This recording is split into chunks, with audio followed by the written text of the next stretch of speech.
देवसुरार्चितलिङ्गं निर्मलभासित शोभितलिङ्गम्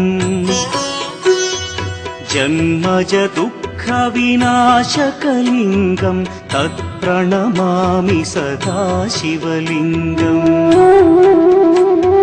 देवमुनिप्रवरार्चितलिङ्गं कामदहन करुणाकरलिङ्गम्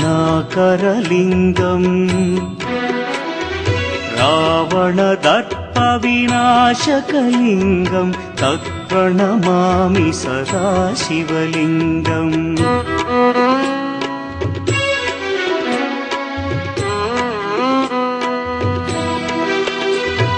सर्वसुगन्धसुलेपितलिङ्गं बुद्धिविवर्धनकारणलिङ्गं सिद्धसुरासुरवन्दितलिङ्गं तत्प्रणमामि सदा शिवलिङ्गं कनकमहामणिभूषितलिङ्गं फणिपतिवेष्टितशोभितलिङ्गम्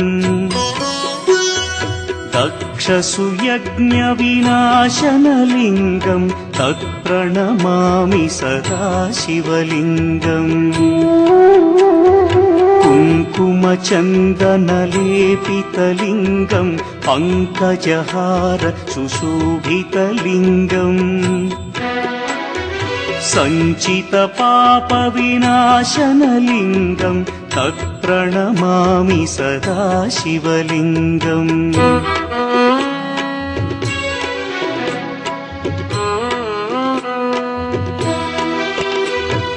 देवगणार्चितसेवितलिङ्गं भावैर्भक्तिभिरेव